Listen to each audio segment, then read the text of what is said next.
Всем привет, друзья! С вами Тиграша. Вот и вышло долгожданное осеннее обновление. Что же оно нам принесло, давайте посмотрим. И начну я не с такого, наверное, пафосного, как броня или бандиты, но очень важного дополнения, как сезонное управление полями.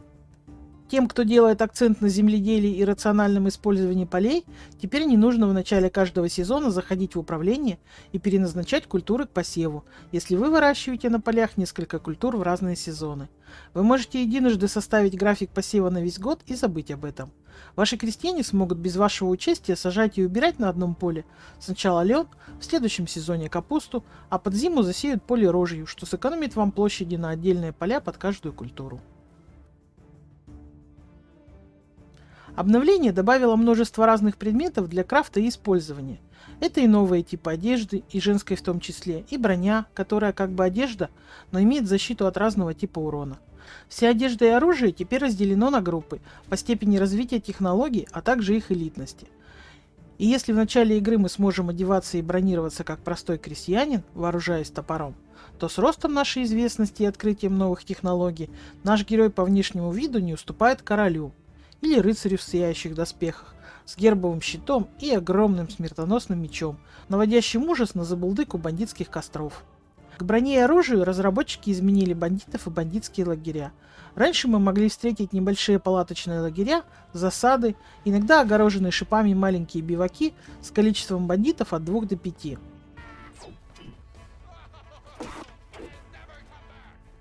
Сейчас встречаются как маленькие лагеря, так и практически крепости с чистоколом, сторожевыми башнями и бандитами разной степени сложности и количества.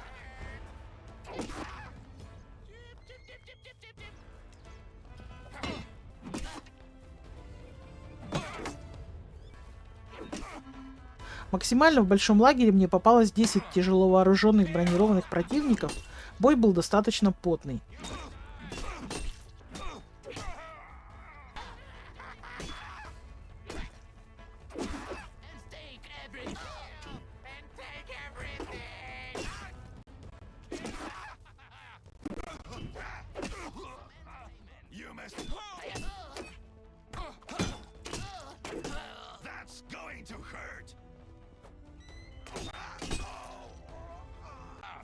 В некоторые бандитские лагеря, со слов разработчиков, добавлены квесты.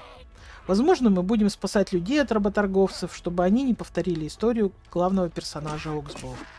Сами бандиты, как и их лагеря, разделяются на 3 типа сложности. От бомжеватых хиликов с каменными ножиками до бронированных мародеров с железным оружием, которые могут сделать бой с ними достаточно непростым. Пока точно не могу сказать, так ли это, но по ощущениям поведение бандитов стало более согласованным и реалистичным. А еще они забавно кричат во время боя, обещая разбить нам лицо и всячески глумясь. Ну, за это они, конечно, ответят. Теперь у врагов и опасных животных мы можем видеть полоску ХП во время атаки и ориентироваться, насколько он ранен и сколько мы ему нанесли урона. Насчет переработки боевой системы не буду выступать экспертом и что-то категорично утверждать, потому что я как-то не боец, и если драться, то предпочитаю драться дистанционно. Но точно скажу, щит в ближнем бою зарекомендовал себя превосходно и может спасти вам жизнь при атаке хищников или бандитов, а новое оружие наносит гораздо больший урон и по нам в том числе. Выживать в бою станет сложнее, да и броня здесь как нельзя кстати. Возвращаясь к одежде и броне, добавлена система окрашивания одежды. Купив краситель или скрафтив его в доме травника, вы сможете наложить эффект на вашу одежду или броню. Да, наложить эффект, а не физически покрасить. То есть, если вы окрасили одну одежду в красный цвет, то переодевшись в другой костюм или комплект брони, вы увидите, что она тоже окрашена в этот цвет. Шлем, рюкзак и другие элементы, которые кажутся вам излишними во внешнем виде вашего рыцаря, сейчас можно скрыть.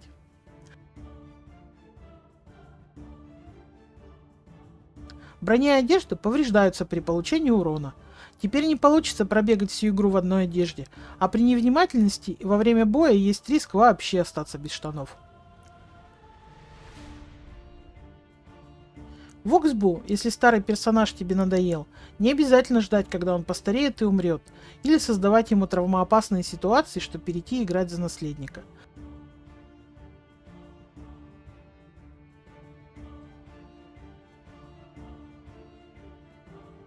Теперь можно, как и в долине, передать власть наследнику через диалог.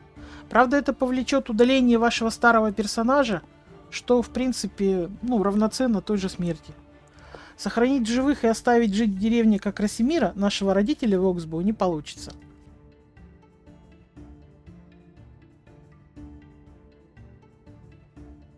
Также в Оксбоу добавлена возможность при смерти героя создать нового персонажа.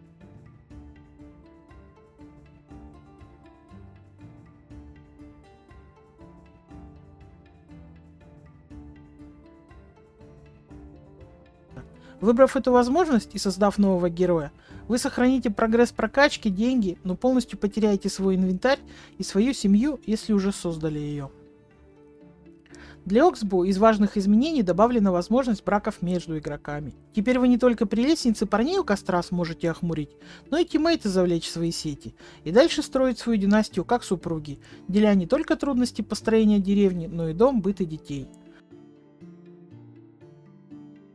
Женитьба, рождение детей и развод между игроками осуществляется с помощью колеса эмоций. В Оксбоу при рождении ребенка вы можете выбрать его пол или оставить выбор на волю случая.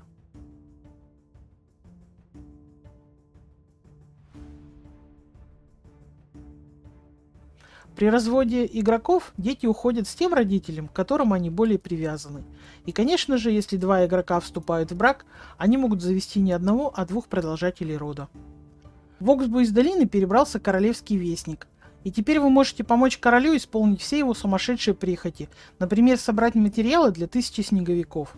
Король построит армию снеговиков вокруг замка, а вы получите от короля благодарности налоговую скидку.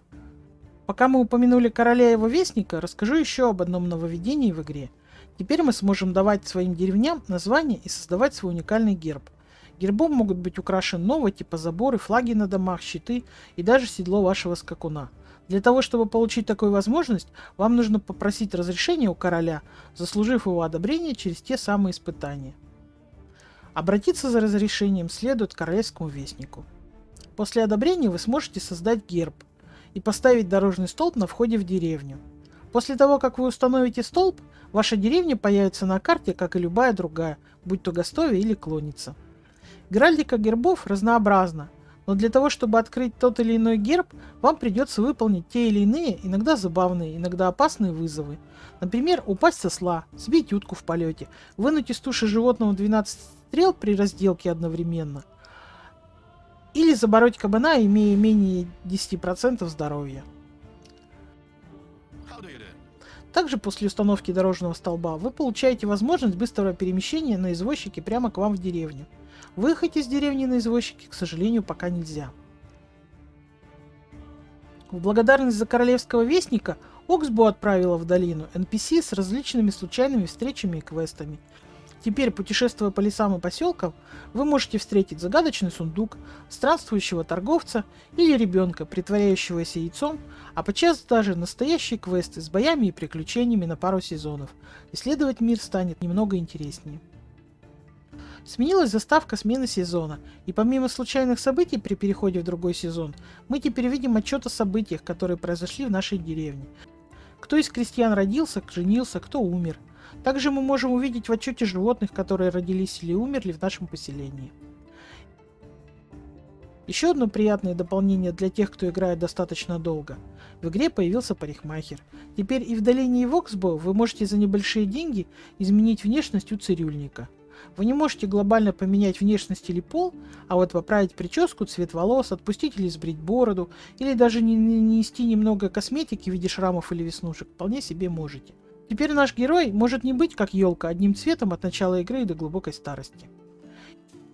Изменена интенсивность некоторых производств и технологических цепочек, а также количество опыта, которое дают эти производства. В частности, немного подкорректирована работа в охотничьем домике. Но, как по мне, это слишком минимальная корректировка, и охотники до сих пор со стыдом смотрят на своих более успешных коллег из версии до кооперативного обновления. В целом, обновления может и не хватает звезд с неба, сделав из игры что-то кардинально новое, но очень приятно дополняет геймплей как для тех, кому в игре важен экшон, сражения и бои, так и для тех, кому дороги мирная деревенская жизнь, мотыга и торговые пути. Это обновление добавит красок к игре и пацифистам, и милитаристам, украсит игру тем, кто любит украшать, и обогатит тем, кто любит обогащать. Да, и напоследок. Огонь костра, факелов и других жарких мест теперь наносит нашему персонажу ущерб. Будьте осторожны и приятной всем игры.